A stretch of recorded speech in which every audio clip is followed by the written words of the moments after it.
Oh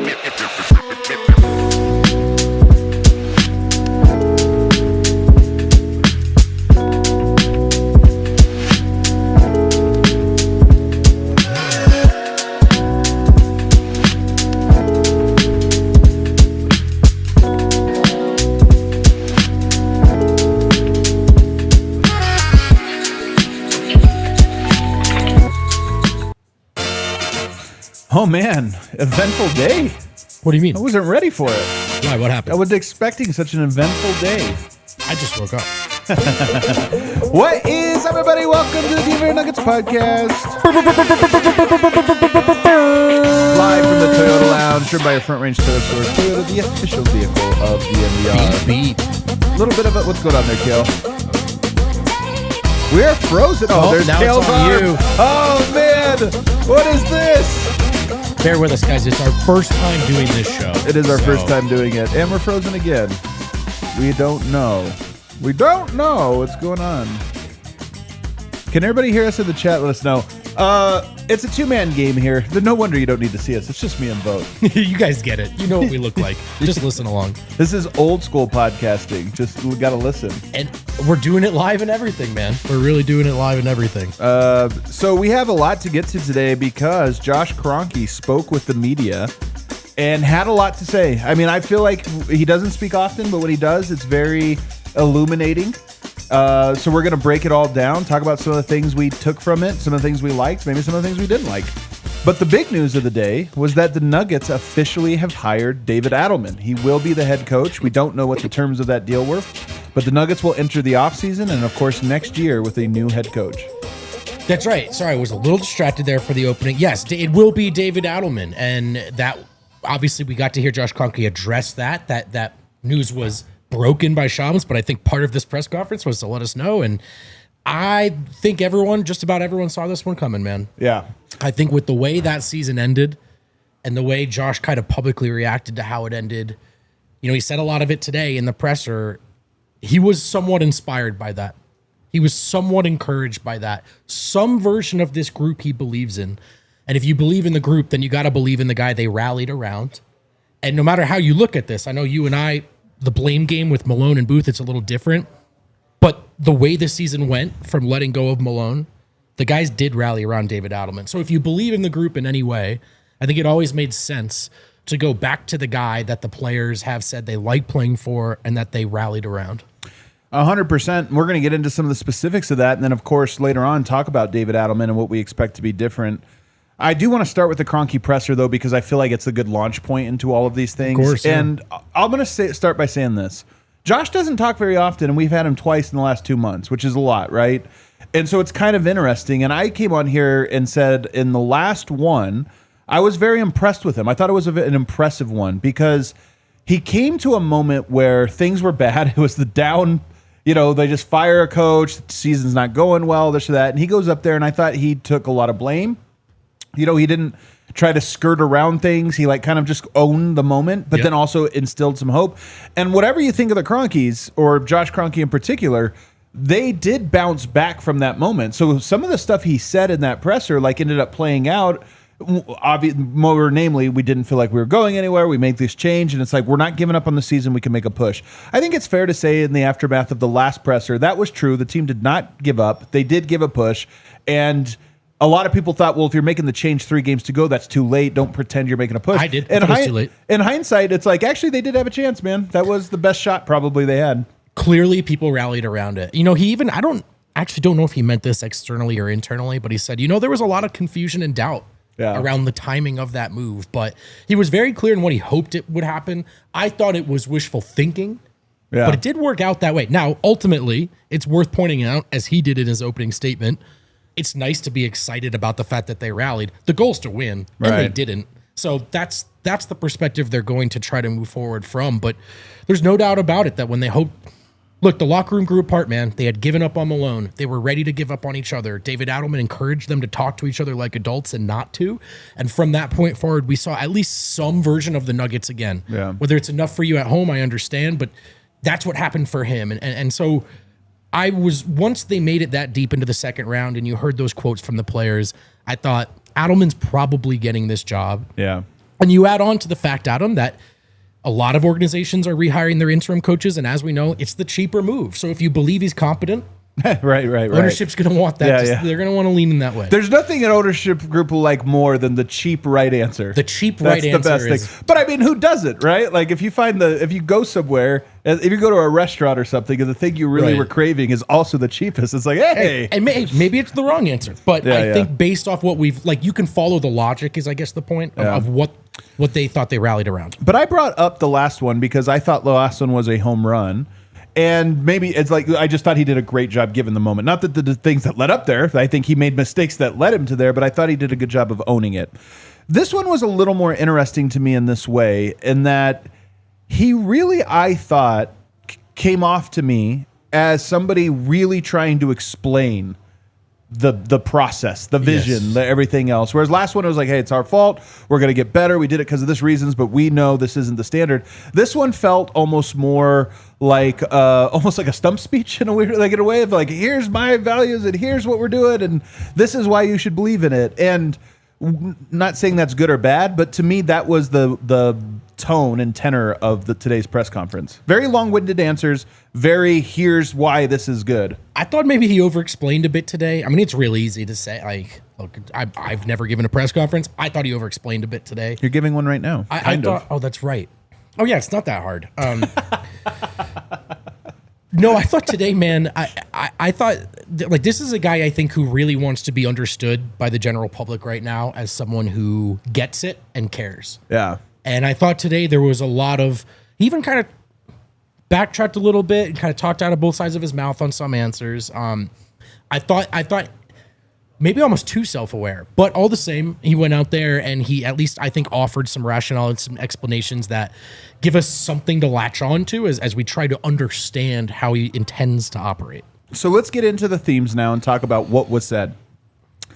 I think the first thing that was like line item number one, if I go through the whole presser, listen to it live and then listen to it a second time as I made my notes, I think stability is the theme word that is most important here. And I'm going to give you a couple quotes. He says, I feel way more stable right now than I did 6 weeks ago. Again, he's the one bringing in stability as the world. The real instability would be if I had just hid behind the curtain and allowed the plane to continue to go where it was heading. He's doubling and tripling down on this fact, and I happen to agree with him on this, because I've seen some people say they would have gone just as far with Malone. They had this, and even our disagreement yesterday about what was owed to Michael Malone. Sure. I think he is saying, forget what was owed. This would have ended in a plane crash is the metaphor he uses, and I think he's right. And he's like, I just owed it to the team to not let that happen and give us any shot. No doubt. So stability, he invokes it twice. And then the right one was, right now, having a cohesive organization from coaching staff to front office is our main goal.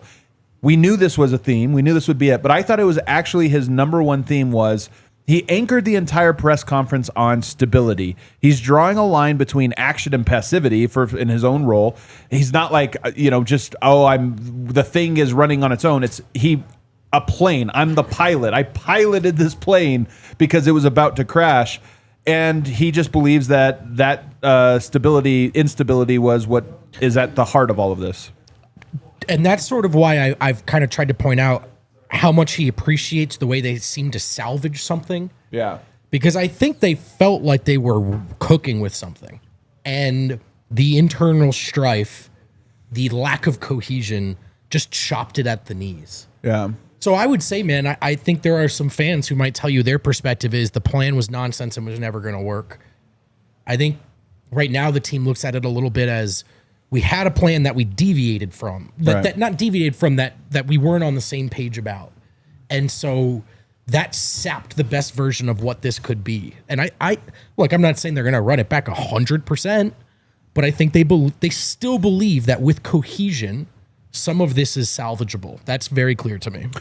And the stability part of it, like, we talk about, you put DA into the head coaching job with 3 games left and you give him a playoff run. And I do think, and we'll talk about it in a second, some of it was to see how he handles that. Like, this will give us a sample size to evaluate whether or not he's got our guy. But I think another sample size they wanted to see was, what does this organization look like if we add stability? Yes. Even albeit for just a tiny period, how much of this was the vibe, the energy that was coming off of the two guys, Malone and Calvin Booth. And if we remove that, do things feel different? And I think this is part of the calculation he's making. And I asked him the question where I said, the central thought going into this offseason is, are the Nuggets close? And the stability part of this, or the instability throughout the year, was the answer was no. 50 wins, despite having an MVP season from Nikola Jokic, no, you're not close. But then you look at that and say, okay, but the stability, we were able to remove that. We became stable, and all of a sudden it looked like in the playoffs we were. And I think that data point would have been impossible to get a read on without making that move. And then maybe it's just start over at all costs. This is rotten to the core. And I think, again, I'm explaining what I think. I'm leaving room for all types of disagreement. I don't think they think it's rotten to the core. Right. I think they think that the lack of stability threw everything off kilter. But no, I don't think Josh is happy that they lost in the second round. I think Josh is thrilled that they showed they can still be the Nuggets on some level, and that means something to him. Right. So as he moves forward here, implementing we have one and then another decision maker, making sure people are on the same page seems to be, to me, of the utmost importance. And yet, he did not hire Ben Tenzer today. Interesting. He might still, but he did not today. So he hired the coach. We wondered, do you hire GM first or coach first? You talk about stability and what you believe, but Tenzer was not decided on just yet, nor was GM. And he says, first of all, one of his themes is not overthinking things, but also not underthinking things, like that there is a healthy amount of how much you can go back and forth before making a move and saying we just have to move, which I think is probably true. I want to take my time a little bit more. I would be naive if I didn't solicit outside opinion. And he even talked about I have a big network of people in basketball, but also we might even hire a third party to kind of give us best candidates. Like maybe our collective Rolodex doesn't reach wide enough. So we'll try to see what other people are saying. And then he even talked about we don't want an organization where everybody agrees. Like there's this healthy tension. This is what you just said. To me, if you think there's something rotten could come in and ruin everything, you cut off the top. It's almost like you cut off the cladding, the outside, because you're like, you know what, the shell of this is rotten, but let's shave that off and see what's underneath. And Adelman, who was the lead assistant, you look at that and say, okay, well, that's not unstable. Yeah. Like we can elevate that. That brought stability when he became the coach. And now you look at the GM and say, well, he was in Cal's regime, right? Ben Tenzer was. So is that also poison? And the fact that he's considering it but not certain, to me, is he feels like the stability part of this is handled now. And now the question is Tenzer up for all of the job? The stability part's not a question any longer. It's just more, is it the right move? That whatever permeated the locker room, that's been cleared in the air. Yeah. That whoever the coach is now, it's someone the players respect and will listen to. It's probably someone that, look, just doesn't have the same cachet and like, I mean this in a non-value judgment way, ego that a 10-year head coach with a title would have, right? Like it's, maybe Adelman is maybe an easier guy for whoever, whether it's Josh and the GM, to have a meeting with and say, we got to meet in the middle. And there's less stubbornness. We're still learning a lot about Adelman, but I think, look, that it's one thing when it was up top, but once it permeated the locker room, it became unacceptable. I think they feel that toxicity has been cleared, and now it's about not messing that up with the next subsequent hire. And look, I'll be honest, man, when you tell me they hired David Adelman, my first thought is it's probably Ben Tenzer.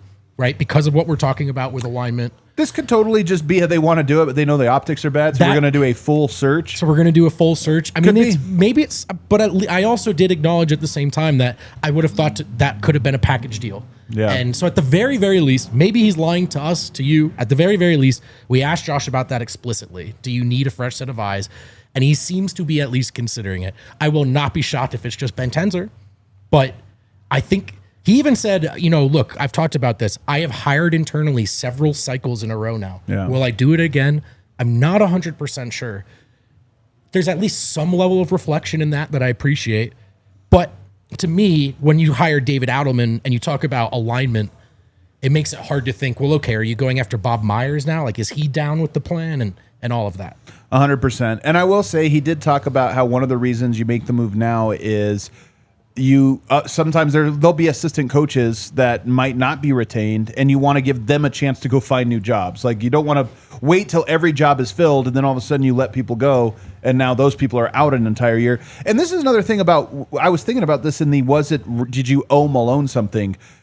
That Malone has made $30 million. He's fine. Some of these other guys haven't. Like, they actually just live like regular human assistant coaches. Some of them don't make any money. And there's almost this, like, do we owe it to the guys making $30 million, or do we owe it to the guys who are actually, need every paycheck they come? I don't know how hardly you consider that, but at least it is one thing that I kind of factor in here. But nonetheless, they made the move quickly because they want to be ahead of the curve going here. Adelman doesn't surprise me. We'll talk about it later about whether we agree or not. Tenzer on hold. And we'll see if his calculation, if it really is this open search and everything goes, we'll see how this plays out. Let's take a break. On the other side, more notes from the presser.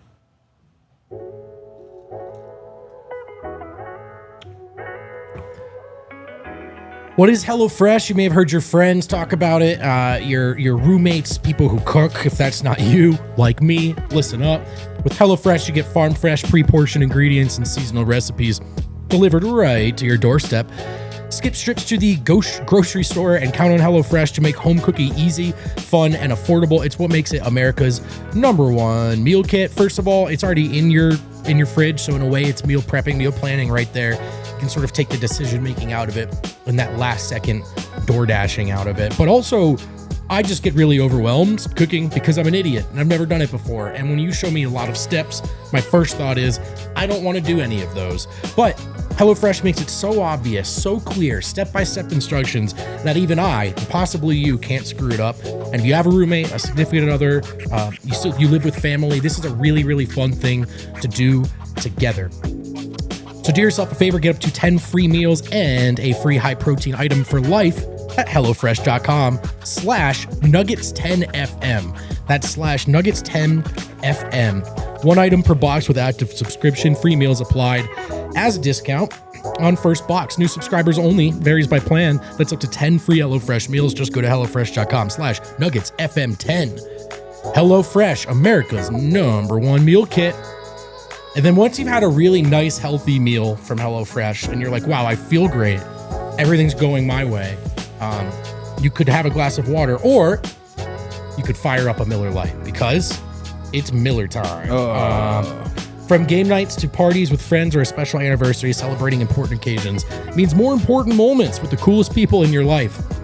For me, that's this podcast crew. Hopefully for you, slightly cooler, aim high, dream bigger. Cheers to 50 years of Miller Lite, the great tasting light beer for people who have loved beer since 1975. Now is a perfect time to celebrate those legendary stories with friends, family, and a great tasting light beer. And who knows, if you're sharing them over Miller time, maybe you will make new memories, make new legendary stories together. Miller Lite, great taste, 96 calories. Go to MillerLite.com/DNVR to find delivery options near you, or you can pick it up anywhere that sells beer. It is Miller Lite. You guys know what I'm talking about. Celebrate responsibly. Miller Brewing Company, Milwaukee, Wisconsin, 96 calories and 3.2 carbs per 12 ounces. All right, back here, segment 2, DNVR Nuggets Podcast. If you're liking the show, hit the like. If not, hop in the Toyota chat and yell at me a vote. We'll talk about roster construction next, because I thought this one was part. I mean, he's echoed this every time he's talked. The roster was built under different rules. He's not wrong, but also we're into this enough now. You know what I mean? Like, we're into it enough. He's not wrong that the 3 max contracts happened before and you're kind of just stuck with them. But at the same time, okay, that's the table setter. He says now you can't just go out and sign veterans anymore. Partially true at best. I think you still can. There's teams that were able to add veterans at a very cheap deal. Yeah. It's hard to do. And he referenced that. He's like, you can find them, but it's difficult. But here's his main point. A lot of successful teams develop their benches. This part of his presser, to me, you cannot miss the interpretation that he is getting here, whether you agree or disagree. A lot of successful teams develop their benches. Yep. Letting young guys play through mistakes doesn't align with contending every night. We have to strike the balance. Bench players are developed over years.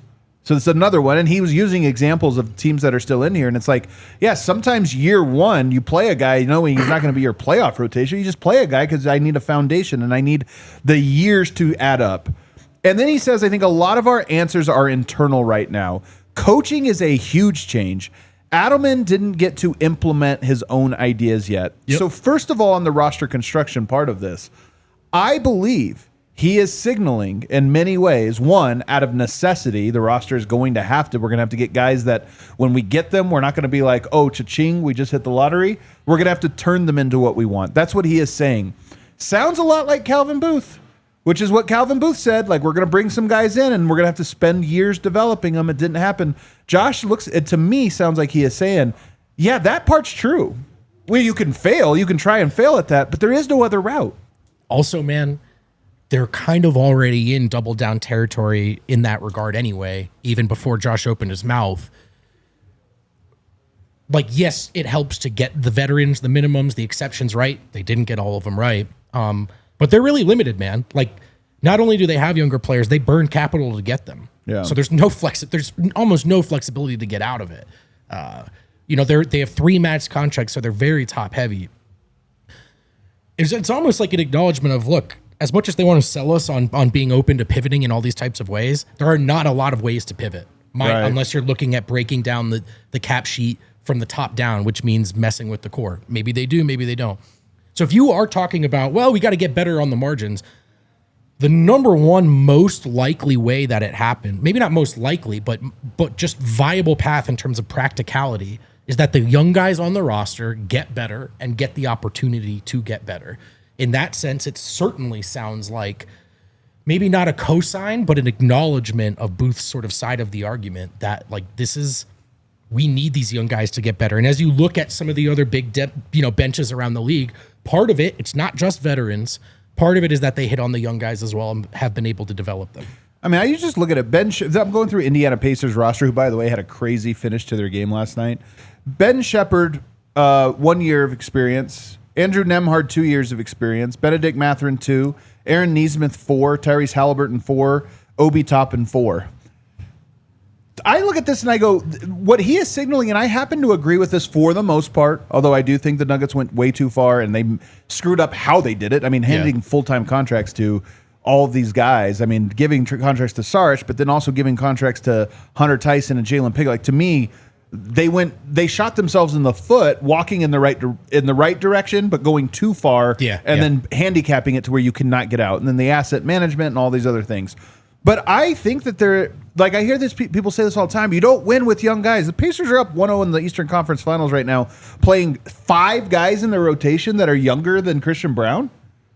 You know what I mean? I'm like saying, I just don't believe it. And it's not, and again, if all things were equal, you go for veterans. I believe it.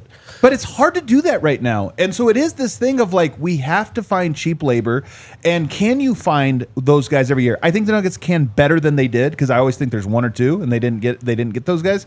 But I also look at it and say, yes, man, the plan is you have to get guys, get them in your system, and you have to hit on enough of them, and that takes investment. And I think chat rightfully pointing out, look, some of these teams are also drafting much higher in the lottery, right? And getting much better players and all of that. But there is just still something too, like, I mean, Ben Shepherd and Nembhard and even Nesmith was traded. Like, I'm not saying. Obi Toppin was traded. Look, I think, to me, I've said this before, like, Booth deciding that you need to hit on some young guys. To be honest, he was, like, ahead of the curve, I think, on that. But it was the, and it has to be this guy. I'm going to trade a future first to go get him. The part. Or I'm going to promise this guy this, and now I got to burn 3 second round, And I'm going to sign him to deals that if it doesn't work out, we can't get out of it. I mean, for sure. So it wasn't, to me, it wasn't like what he identified. It was sort of kind of going all in on it. And then if you do, you got to get it right. And the truth is, there's 5 to 6 guys on this roster that just can't play right now.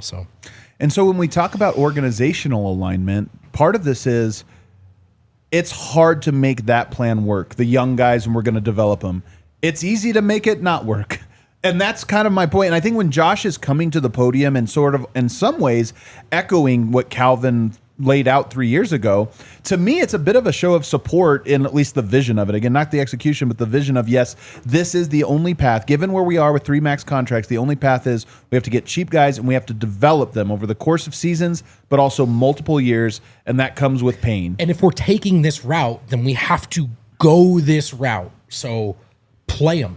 And maybe you lose more. But that's a balance you got to try to find. And I have told you, and I have talked about this all year, that was part of the misalignment, is I think Michael Malone, when I say it's difficult to do right, almost some maybe impossible if it's the wrong guys, but difficult to do right, but easy to do wrong. I think Michael Malone looked at that and said, this is like, I know this isn't going to work because I am not going to make it work. I'm just not going to. So when Josh comes in and says that, at least it's something worth hearing. Again, why is Hunter Tyson on a deal that spans a couple more years? It should never happen. You don't have to. You can say this is the direction we're going without saying this is the only direction I'm going to allow us to ever go. Right. And that was Cal. Right. I mean, Cal, that he went so far in addition to all the other mistakes he had, asset management and obviously the vibe. But Josh Kroenke's telling you right now, I just say this to say, the Nuggets will probably add a couple vets in the offseason, like the Gary Trent Jr. quality veteran minimum guys. But that is not their hope to save. I think they look at them and say, we do need one or two of these guys. But if we're going to win anything, it's going to be because of the Peyton Watsons, the Julian Strathers, and maybe even the Deron Holmeses, the Zeke Najis of maybe he's already too far gone. The ones that might work have to work. The ones that might work, we have to invest in them more than what we have in the previous years. Then we get on to the David Adelman part. We're going to move forward with David Adelman as our coach. Part of the thinking of making a change when we made it was to give him a chance. And he says, I saw the cohesiveness of the relationships on the human side. So he said that we have bad vibes. We take the two people out. How does it fix? He connected with people on a human, the players on a human side, which he was impressed by. He went above and beyond what I thought. I knew he'd be a great communicator, and he even talked about communicating to the media, which I thought was funny. But to be honest with you, I agree with him. I actually think that effective communication is a skill. It's part of it. And if you're good at it, Malone was like the GOAT at that. But David Adelman, I thought, was interesting in his own way. And he was more ready than I thought. He says, I thought he was able to thread the needle of challenging people with direct communication while also encouraging them at the same time. This, to me, is a sneaky one that I have talked about a lot, but people still are skeptical on. I think Michael Malone, part of what wore out his welcome here was his inability to challenge key guys. And so when he signals that part out, he was good at communicating and challenging guys while still making them feel encouraged. I think he is identifying a weakness from before and a strength that he's hopeful for and identified in DA. I think with Malone, it was a little lopsided. I think if you were sort of out on the outside looking in of the rotation or his preferred archetype, that was a tough hill to climb. I think if you were a younger guy, when he still viewed you as a malleable player in the league, he was going to ride you and try to make you a better player. I think he could have been harder on Jamal Murray is the easiest example, right? Like because I'm going to yell at Jokic for not playing defense every night when Jokic is averaging like a 30, 10, and 10, right? But if you're a young player and it's on you and it's on you and it's on you, at some point it's, well, how come that guy doesn't have to work out? You know, right. Stuff like that. And again, those are the sort of ego toxicity dynamics that crept into the organization and permeated its culture. That again, regardless of where you lie blame, like it's just about going forward now. That cannot happen again. Right. And so that's just something that I do think that their hopeful DA can do. I will say, I don't think DA was in there calling guys out. I think DA was telling them, I'm going to step outside for 5 minutes, call each other out. And when I step back in, let's talk about icing the pick and roll or whatever. Right. The zone is probably more likely to be. To me, the other thing he hinted at was that DA having more like things he didn't get to implement this year. And this was my biggest thing is because I've seen a lot of people be like, DA was terrible in the playoffs. First of all, strong disagree. Nuggets rallied behind him. And there weren't levers to pull. Like, where was he supposed to go to make these changes? It's not that he didn't make mistakes. It's just it's easy to identify changes when it's like, he should have played Manu Ginobili more. It's like, well, Nuggets didn't have that. They had Strother and Zeke and DeAndre. None of the options were good. It was late and whatever. But him hinting at David Adelman has a very different view on how the team should play, because he mentioned that play style being different that he didn't get to implement this year, but they have talked about it and he's in on that idea. I'm in on it as well. We've talked about the Nuggets might be a little stale in their offense and could use a new thing. And then has a different perspective of some of the players on the team. And he referenced some of the guys I think approached this playoffs with like a sense of freshness because they felt like it was over in the previous regime and a new coach comes in and it's like, oh, I'm alive again. I have a chance. So those two things to me, I think are actually, if you're hopeful for David Adelman, you're really hopeful that he didn't have time to do anything different. All he could do was steer it in the direction it was going a little bit better. But in the offseason, I do hope that Michael Porter has a different role. Peyton Watson has a different role. Julian Strother has developed in a different plan. Jalen Pickett is developed in a different way. Maybe even Zeke Naji. That's like, hey, we have to reimagine what we are. Not just keep doing the same thing, but let's reimagine how it works. First guy to say that was Aaron Gordon, who just, I'll be honest, man, Aaron Gordon is a very, very vocal proponent of the change and what it brought about and wanting to see David Adelman get a full training camp to implement his philosophy. So he's got a believer in Mr. Nugget. And as I said the other day, as far as endorsements go around here, it's a pretty good one. All right, let's take a break. Keep this up on the other side. Red Hawk Roofing, our friends, Denver's best roofers. They joined the DNVR team a long time ago. They're joining everyone's team these days, man. I see these guys everywhere, dude. Big time broadcasts all over the city, and I'm happy for them because everyone should know that when you go with Red Hawk Roofing, you're going with the pros. Make checking your roof a part of your spring cleaning routine and catch any issues or repairs before they get out of hand.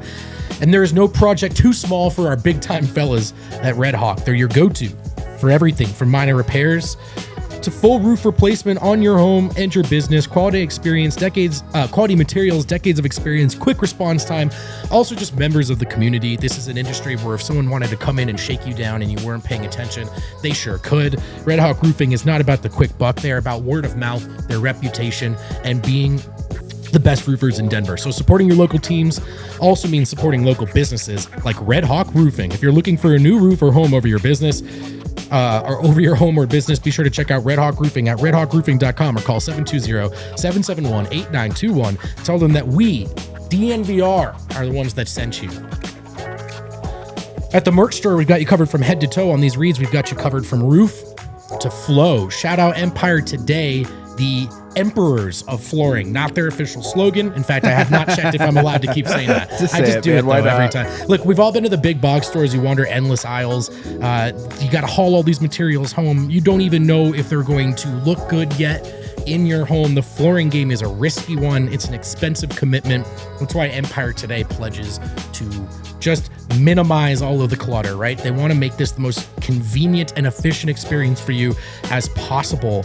They have a great floor designer, so you can really just check out the way the floor looks in your home with your things before you make any costly commitments. With Empire Today, you get clear, upfront, and all-inclusive pricing. Plus, you can schedule an installation as soon as the next day. Schedule a free in-home estimate today because some things are just better at home. DNVR listeners can receive a $350 discount when using promo code DNVR.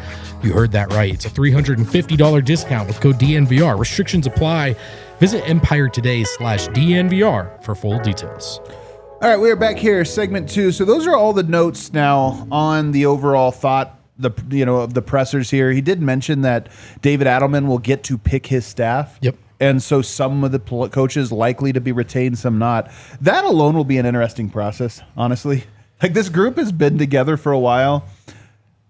I am curious to see which guys he says, those are my guys. There are a lot of guys on both the coaching staff, Adam, and in the front office who were not let go.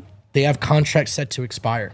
So it'll be very interesting to see, what of this bench remains sort of Adelman's bench. And then also the one thing we're not always privy to is how deep is the wallet from the Cronkies, right? Coaches get to make the hires, but what's the budget they're working with, right? So if Adelman needs and feels the need and identifies an elite assistant to bring in, is he allowed to? These are all things we're going to try to track. But yeah, this is going to be, we watched the guys rally around David Adelman as a sort of death rattle. Now David Adelman is going to get a chance to put his fingerprints on the Jokic era. And to what extent that looks different is exciting at the very least to consider. To me, it also will signal a lot. Because one, it's how much do you spend? What kind of names do you go out and get? That would the Kroenke influence here. Is there any restructuring? Does it just kind of work the same? One thing that stood out to me in the process of talking to David Adelman was talking about how guys had sort of almost rigid roles under Malone, and there's like a vacancy, and we have to do this. And it was like a subtle, and I don't think jab. It was more of like a subtle revelation of something he felt, which was, there are guys that could contribute more than they were allowed to contribute. He didn't say it in that way, but he had a comment in the playoffs that made it sound that was more or less what he was getting at. Yeah. So now you have a chance to just build out differently, whether it's with the same people or with something different. How do you structure? What is David Adelman's vision for the best way to structure a coaching staff? What are the individual people's roles? And then lastly, it is difficult to fire people. It's really difficult. And it's necessary for a great leader to be able to say, hey, man, we need to go in a different direction. Yeah. And part of me really wonders, David Adelman, this Nuggets staff, not everyone, but a lot of them have been together for a long time. Grown up together as coaches. But are they the right guys? And I'm very curious to see if it's a run it back now, just with everybody moved up one chair. Right. Or if it's, you know what? There's a weakness in our group here I identify, and it's tough because we've been together for 5 years, but you know, whoever it is, a Popeye, a Rybo, Ryan Saunders, like there's very a lot of guys. Possibly friends. Very possibly or at least professional kind of brotherly thing, man. So I am curious to see just the amount of turnover, because even that would signal something from David Adelman of like, he is ready to do the tough thing. I agree. And probably ownership as well with respect to each individual on that bench as an assistant coach. It's just, if you're going to see a lot of external hires here, I think it would reflect just sort of what you discussed in Adelman, but also be ownership saying, you can do this and we will help you do this. And I would have the same sort of questions for whoever the GM is, right? Like let's say it's Tenzer, and Tenzer goes, Department A is just too thin, man. It just is. Is the wallet open? So, you know, Kroenkes have said they're all in, and I think in certain ways they've shown they are, and in certain ways they've left us wanting.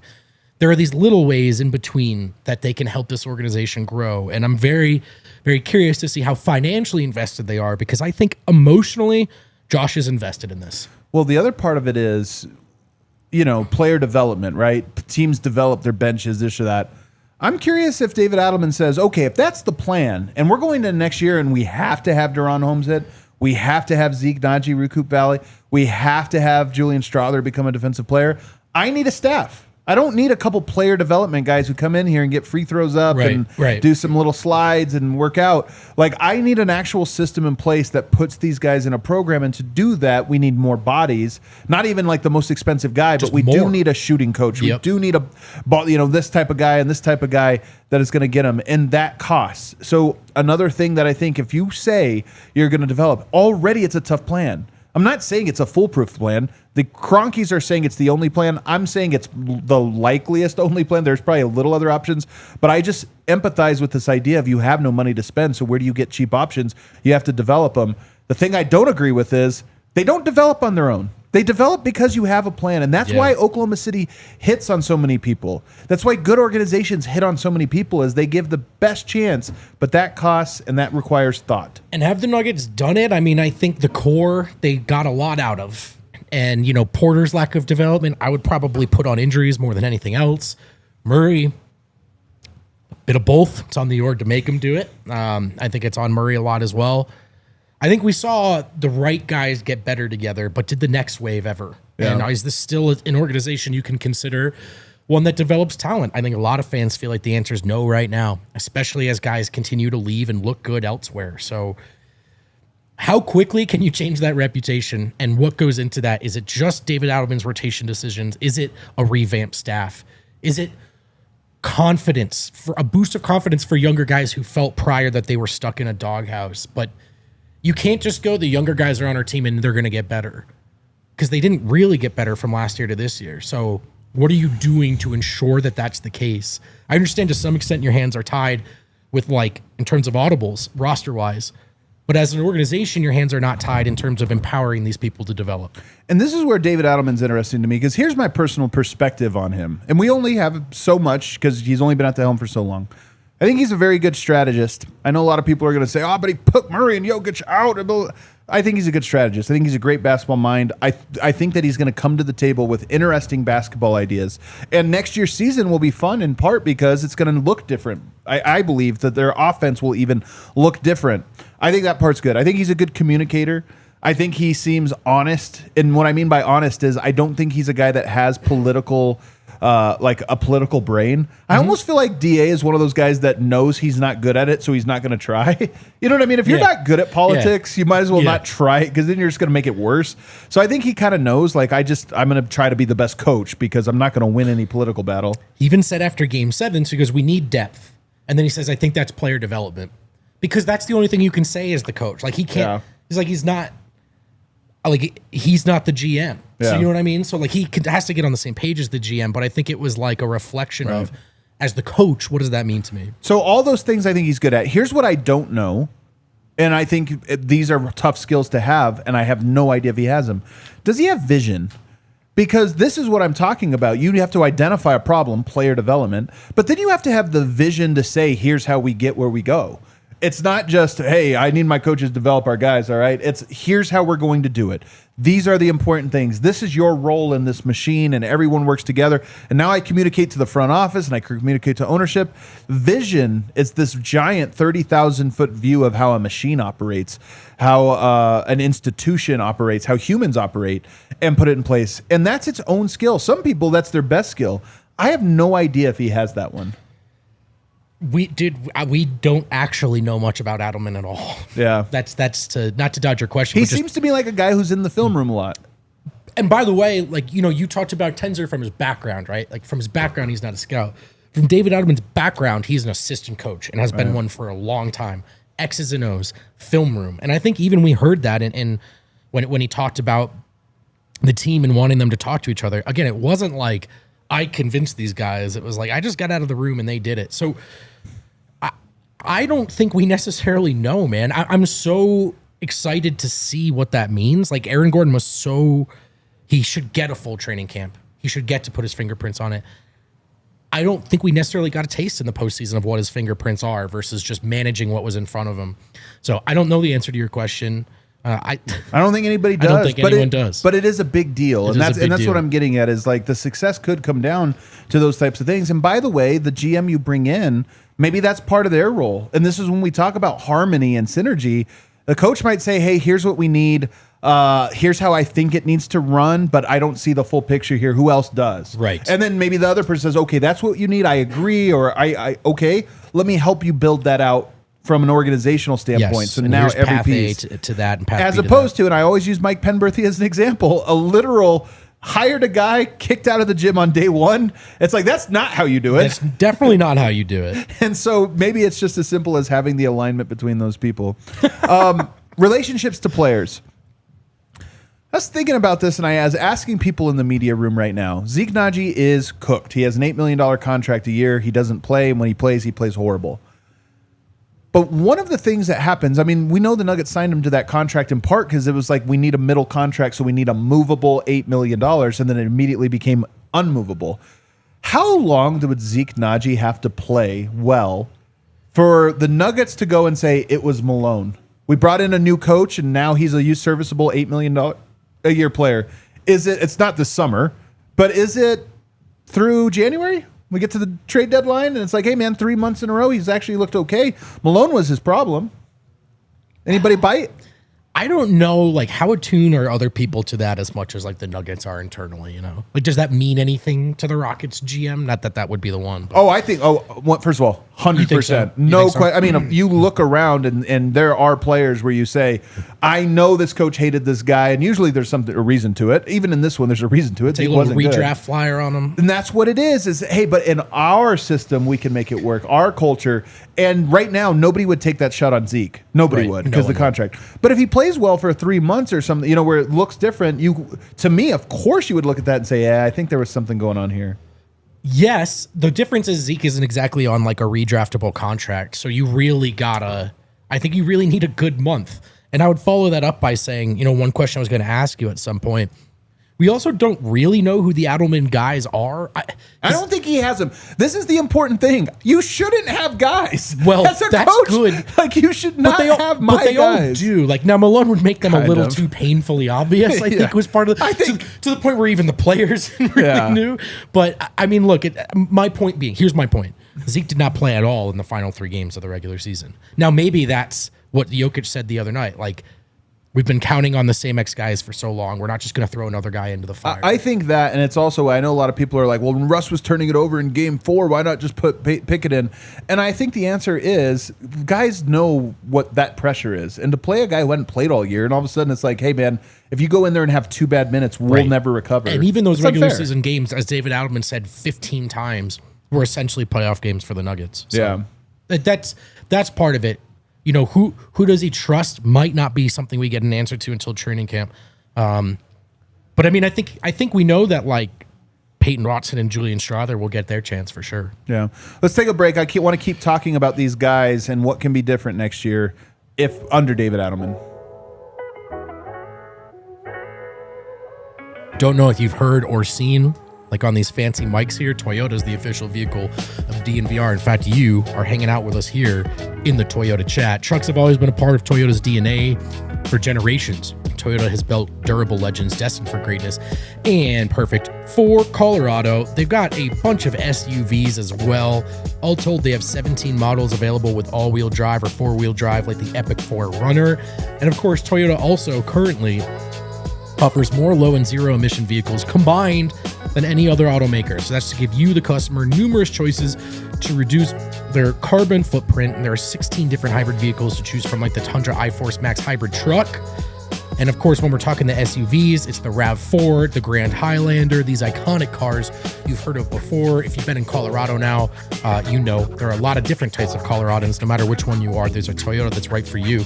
Do yourself a favor. Visit your Front Range Toyota stores at a location near you. AutoNation Toyota Arapahoe in Centennial, Corwin Toyota in Boulder, Groove Toyota in Littleton, Mountain States Toyota in Denver, Stevenson Toyota East in Aurora, and Stevenson Toyota West in Lakewood. Toyota is a proud partner of the Denver Nuggets and the official vehicle of DNVR. Let's go places. Oh yeah, there's another read, isn't there? A lot of them today, aren't there? Just so many of them. Help me out here, Kev. Oh yeah, with UC Health and their Healthy Swings. June 5th on Thursday.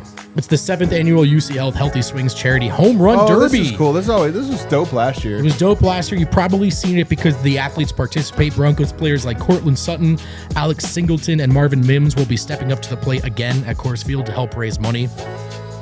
UC Health has donated over $900,000 to local charities over 6 iterations, supporting Coloradans with food insecurity, cancer screenings, and veterans' mental health challenges. This year's beneficiary is Freedom Service Dogs. We love our dogs, don't we, folks?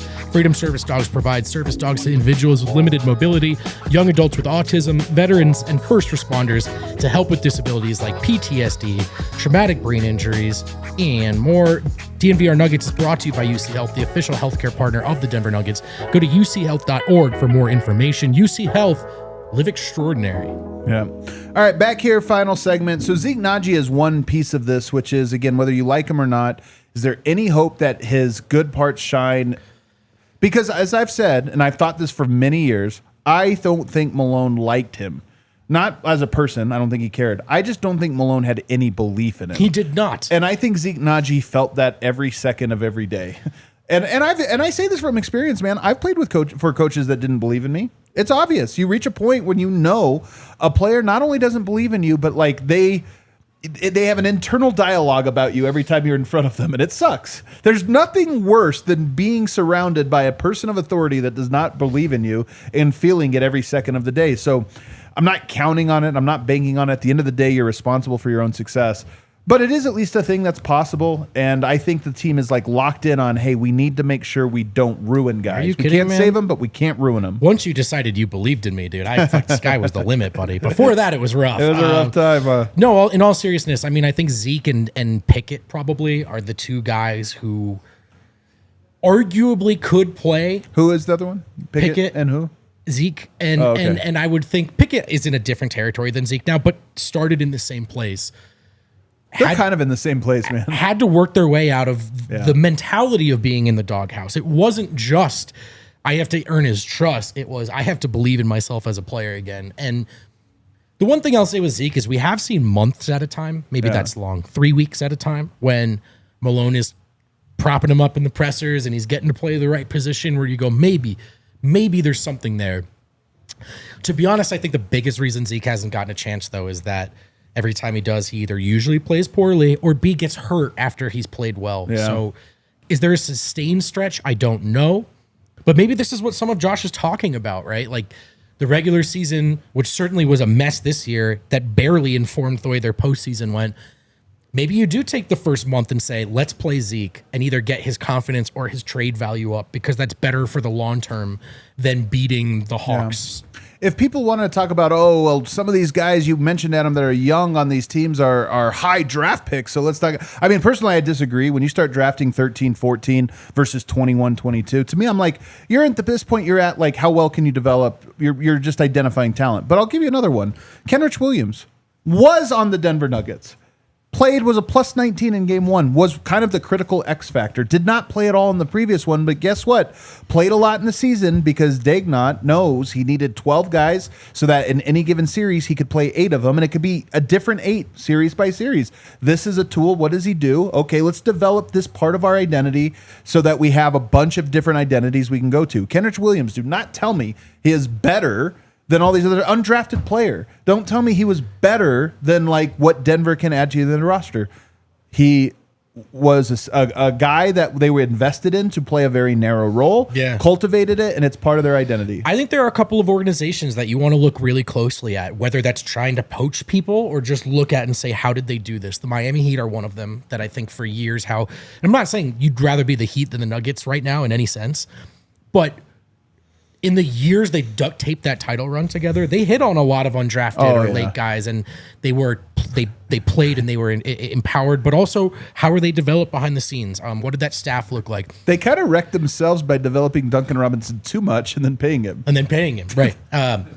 So, which again we know is not the business Denver is in right now. Well, Christian Brown, come on down. Or is it? Oh no! It might be actually. Or Memphis is another one. What has Memphis been able to do? So they didn't like their coach. Well, they have had so many guys at the end of their bench are young guys who've been able to play well. Now, did they just get all of those draft picks right, Adam? Maybe. But is there something that these organizations are doing, whether it's the people on the staff or the resources allocated, that has allowed them, and maybe to your point, who the coach was and what he has allowed is as big a factor as any of it. And this is where Peyton Watson also fits into this category. I mean, De'Ron Holmes is a mystery box. I'm not like sitting here thinking the Nuggets' title chances hinge on De'Ron Holmes. That's crazy. Same with Zeke Naji, by the way. But you do have a bunch of guys, and maybe De'Ron Holmes, same thing. Like, all right, what does he do? He's not very good at it, but we need to make sure we commit to these things. Like, the quicker we could figure out how he would be used down the road, and now just put him there so that he's working on the right thing. That's a key. And this is where my critique for Peyton Watson, how Peyton Watson was handled, is similar. I mean, again, I know Michael Malone didn't like him, so you're starting off from a tough foot. He's not a corner three-point shooter. He needs to get better. A lot of this is on Peyton. He didn't finish at the rim this year. That's on him. There's no reason he is not stronger at this point. He needs to add 15 pounds of muscle this offseason, and he's a year behind. He should have done that on his own. So a lot of this is on him. I don't want anybody to think I'm taking this off of him. But he also doesn't suck. Because I see a lot of fans that say he sucks and, oh, my God, look at his college stats. This is what really proves it. But then if I say something about Pickett, the college stats, throw those out. They don't mean anything. Who cares that he had triple-doubles and 40-point games? That's college. So I look at Peyton Watson and I go, he has a unique skill set. None of his strengths are developed, in my opinion. Like, he can handle the ball a little bit. He's really long on strides, and he's a much better passer. He played point guard when he was in high school, when he was the number 1 pick in California. He has a skill set. Does David Adelman look at that and say, we're going to have some rough pick and rolls in the early part of this year? We're going to have some ugly stuff here, man, but I need him to be comfortable to do that. I need him to be the screener, slip to the open spot, and attack 4-on-3, because that's his skill set, and we can cultivate that. That's what I'm I'm interested in for a player like him. A little bit of the Aaron Gordon understudy, right? So in that tertiary playmaking stuff, we could put you in the dunker spot, but also, or you could screen in this pick and roll, or also once in a blue moon, are you running it? And, I do think he's a good passer and a good decision maker with numbers. Getting in Peyton in that position. Last year, it was just like, you're kind of on your own. If you get a chance in transition, go try to make a play. Are you putting him in that position in the half court? Is it worth your time? Peyton actually shot pretty well from the corners in the regular season last year. Not enough in the postseason. But the rim stuff, too, like, to me, that's the number one. I think people want to be able to buy what Peyton brings to the table, but as long as this seemingly lanky and explosive athlete is just flubbing them at the rim in transition, when the whole thing is defense to offense, people are just going to not get there psychologically. And I get it. So whatever that's about, whether it's the low standing vertical or reps you didn't put in the offseason, like, Peyton has to figure that one out on his own. Great leadership to me is never asking a fish to climb a tree. You know what I mean? Yeah, I haven't heard that one before. Because how would you judge it? And I think sometimes you need a tree climber, so it's like, sorry, fish, we can't use you. We have no use. But it's like, find out what the players do and try to put them in position to do it. And Peyton Watson, to me, is like, you told me, he's going to come into the league and he's going to stand in the corner and shoot three-pointers. I'd be like, I bet he sucks at that. I bet he's not very good at it. No, for sure. So that's part of it when I look at those players. And under Adelman, they all get a new opportunity. And I'll even throw one more guy at you that's a real curveball. You know where I'm going to go here? Curious. Michael Porter Jr. Man, I picked the right word. You were curious. You were so curious. Michael Porter, we talked about this a little bit yesterday, but he has had the same role. And to me, Michael's I imagine Michael Porter Jr. is as frustrating as any player for a head coach because the things he can't do are so frustrating. Yeah. But I think he, like Peyton Watson, has a little bit more to his game, not a crazy amount, a little bit more that's been underutilized. And he's mostly a corner guy. I know he hates having to get to the corners over and over and over again. Just sprint to the corner, stand there, nothing happened. Go back and play defense. Sprint back to the corner, nothing happened. Get back and play defense. I think they could move him around in the offense a little bit more. And like off ball, like just use him the way you use a Steph or a Clay or or a Duncan maybe, or a Duncan Robinson or Max Strus, where it's like, hey, get him in motion now because that motion creates gravity. Stagnant, there's a little bit of gravity, but get him in motion. And my hope is that Adelman looks at him and says, hey, you don't even have to get better as a player. We can use you better. It'd be great if you got better. Should be awesome. We can just use you in a way that we think actually makes you more valuable. Yes, and also the thing about Mike, man, even with one arm, man, even in that last series, there was one guy they were guarding off the ball. One guy. Yeah. And they will guard him. And so point being, if you move Mike off the ball, it's not even just about freeing him up for shots. It's about, the defense actually will react to that. Yeah. And you can sort of free things up from there and be a little less sort of predictable, I think. Part of it is Porter's agenda and directive personally with the season. Like, there was a middle stretch of the season this year where he goes, I should shoot off every DHO. Like, even if I'm off balance, even if that guy is coming back, like, I should shoot these. And he was amazing. And then he stopped doing it. So I hope he gets back to that as well. And maybe with Mike too, at this point, it's not about turning him into some kind of different kind of player, so much as it's about actually almost maximizing the 3-point thing and just saying, like, dude, this is where you challenge a defense. This is how you change the geometry of the floor. Like, so we're going to try to get you open, but we also want you to just shoot. Mike said in the Clippers series, I simplified my game. I knew I couldn't do much. I decided I would just shoot from the corner no matter how tightly contested I was. And he hit some of the craziest shots in that series. And it's like, dude, play that way every single game. Yeah. Just the coaching staff encouraging him to do that. Lastly, there is another layer, man. I don't want to be too annoying about this because Murray is better than Mike. There are opportunities to just pass the ball to Mike that Jamal doesn't really like to do. And it's not even you ran him off stuff. It's just like he was open on the wing. He's hit 3 tonight. Murray wants to dribble. Does Adelman, this late into Murray's career, have enough sort of cachet to say, hey, a little less dribbling for us? I hope so. I think it would go a long way. I think it would go a long way too. Same with the accountability. How are you showing up in the shape? Murray and Adelman are having conversations now in a different light than they were a month ago. This is now, hey, I'm your head coach. Here's the vision. Here's what I need from you. I'm going to see you again in October or September. This is what I need from you. And if you don't have it, that's the standard. And he has to establish that. And it'll be interesting to see. So to recap today, just so some people like, just always excuse for here for this or that. Here's my perspective on Josh Kroenke. I think he is responsible in many ways, many of which he's admitted, for the culture falling apart the way he did. Because to his point, he didn't have his eye on the ball or recognize when that happened. And Tim Conley was right there and things were going well and he let him walk. So whatever you feel about that, I blame him in part for that. I thought he handled his previous press conference very well because he took responsibility, took ownership. I thought he was clear in how he presented things. And to me, it took balls to fire a coach with 3 games to go. It takes conviction. And I just thought that one was good. This one to me was neutral. This one to me, he said some things that are obvious. He articulated some parts of the vision that I agree with. And there's parts of this that I question. I don't really question David Adelman. I think the Nuggets either needed to hire David Adelman or someone else's David Adelman. I so agree. you might as well take the Adelman you got. The one the players will play hard for. Yeah, it's not like spend the money on Mike Budenholzer or something. Like, I like Adelman. I actually think he's good. The Tenzer piece of this is tough, or the GM piece of this is tough. And he didn't make a move now. I suspect that that's the direction they will go. But to me, it's not like Josh won a press conference. I don't think he lost it or won it. To me, this was kind of a neutral. And, that's kind of how I go. Up overtime. Check us out on the internet. Sorry there, Gail. I almost felt like Josh was very aware of what the obvious counters were to anything he would have said and almost tried to cover it all at once. And so it became like very long answers. Really long answers. He had long answers today. The answer to just your second question was 3 minutes and 18 seconds. So that's long. And the funny thing is I don't think I actually got the answer I was looking for. Nope. Meaning I didn't get the insight to it. No. And by the way, that's a note too. Over talking sometimes is like the less you talk, the more you reveal often. Yeah. Like, as the more you talk, it's like, okay, you're trying to hide behind words. So I think, look, the sense I got was that they believe there is a salvageable version of the team we see in front of us now today. Right. They really do. They believe David Adelman is the key to maintaining that salvage job they put together in the postseason. I can get on board with a lot of that. They obviously need more depth. That's a broader conversation.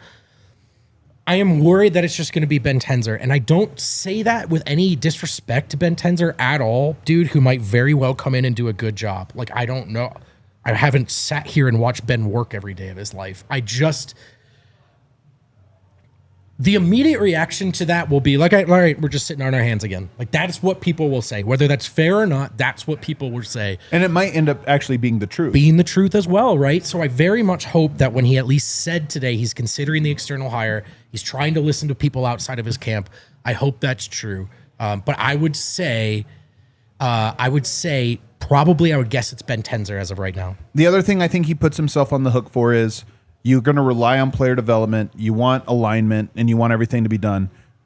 It's not just about one guy. It's not just about, it is Ben Tenzer, what else did you do? Right. To build, to make those, right. Are you just counting on Ben Tenzer to develop the young guys? Yeah. You just develop, like, what do you do there? So to me, a neutral press conference, because the real big decision to me is coming in the next weeks.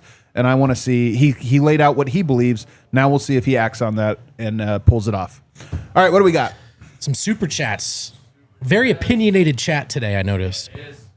Amin, the team needs some fresh blood. I like Adelman, but he's also been with the team for a long time. Most of last season, the team was bored and going through the motions. Maybe it's a new number 2 option. Here's one thing I'll say about that, though. This is why it's so interesting. And we kind of heard this from the coaches. We kind of like... The team rallied behind Malone's departure, and I think even the coaches did a little bit. So there's this idea of like, you need new blood of this. I think even the coaches were a little, not all, but many of them a little fed up with it too. Him saying, we have coaches that have ideas, we just didn't get to share them. Like, all right, I think that shows that there's a little difference here. Wilson the ghost. Someone call a doctor. There's a pregnant man and he's going into labor. Adelman, over an outsider. We're not the G-dang Lakers. Nuggets built from within. This is the other thing people never say is when we can more often point to high-profile coaches that came in, expensive coaches that screwed up. Doc Rivers, Budenholzer, Vogel. Like, there have been a lot of guys people have hired that are like, oh, look at them. They're going all in. It's like, that's a horrible decision. Nick Nurse. You hate an unwillingness to spend, but that's not the same as saying spending is the answer. I mean, it's the spending right, getting it right. But the Phoenix Suns are paying like 4 coaches right now. Yeah. Like, you don't want to be that guy either. I mean, you could honestly go through the list and just look at it and say, man, there's a lot of high-profile coaches lately that didn't work out. What's the best high-profile coach that worked out? To that point, San Antonio.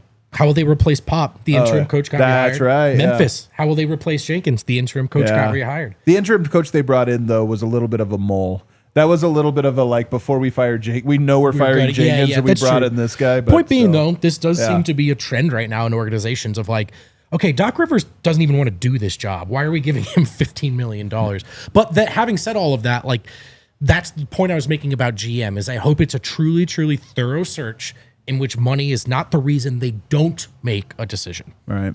Ryan B, bad for the GM search. If they just have a GM internally without interviews, then Kroenke is every bit the owner. The internet says Montfort-esque even. Yeah. I do think, hey, again, if it doesn't work out everyone should say that. That's exactly what should happen. And even if they make the move and that's how you feel, I think it's fair enough to say this is how it's going to play out. Like you could predict it. But if you're wrong, you have to say like, hey man, he found another Messiah, another Tim Conley. Yeah. I think that's fair. Maddox, I'm a believer. Next year's ring, number 2. # all the Nuggets are good. Why not believe, man? Why not? Jonah Charnick, 2 Pepper Tate. 2026 will be Yoke's best year. 2026 in the Chinese Zodiac is the year of the horse. I'm sold. Yeah, why not? I'm sold. Yeah. Honestly, he had me at the start, but I'm sold. You had me just when you said it, and then you said horse, and I was... Year of the horse? Jay Kerr, all in. MPJ's had low motivation with Clipper series when healthy. Seems bored. Are we stuck with him? Porter's motivation is to stay on the floor, and he works harder than you realize every day to keep that the case. He's got plenty of flaws as a player. He's motivated. I promise you. Pete, use P-Watt to get off Zeke. We can get a reliable player back and free up a roster spot for a veteran. We can't go on hoping these guys will be ready. Here's the thing. I think you can get the veterans everybody's time. And the Nuggets have wasted roster spots over the last few years. They'll have a couple ones where you don't necessarily have that. Like have to do like get rid of those guys. There's 2 or 3 spots that open up. Fill those with your veterans and let them compete with your young guys for the opportunity.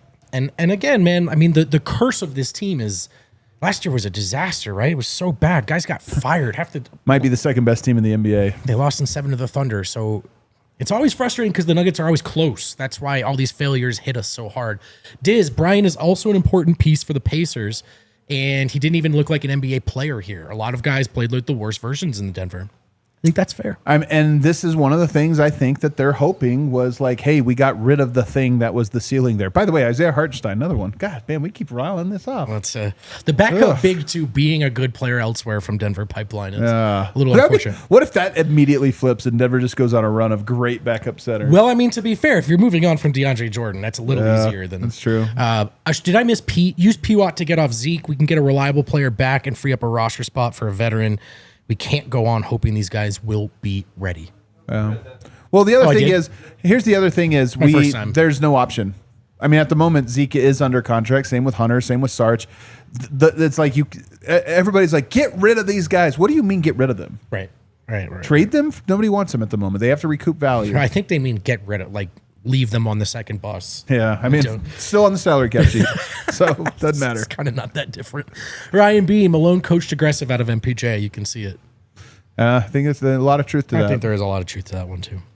Mr. Exquisite Nugget, congrats to DA. Sup, Vogt? How you feeling about this? Respectfully, brother, see the last hour. But it is good to hear from you, Cedric. We keep going long this week, Kale. Do you think that's going to be a trend all offseason? I think you're always worried about going short in the offseason. I don't think it'll be an issue this year. Yeah, we got to settle in, right? We got to settle in. Everybody, thanks for hanging out with us. You can see the full Josh Kroenke presser up on our YouTube page. I believe we will hear from David Adelman next week, by the way. There'll be some kind of introductory presser. And who knows, a week after that, maybe we'll hear from Ben Duncan. Hit that like button on the way out.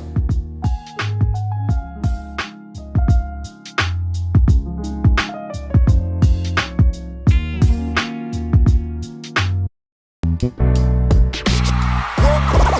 all silly like the mayor.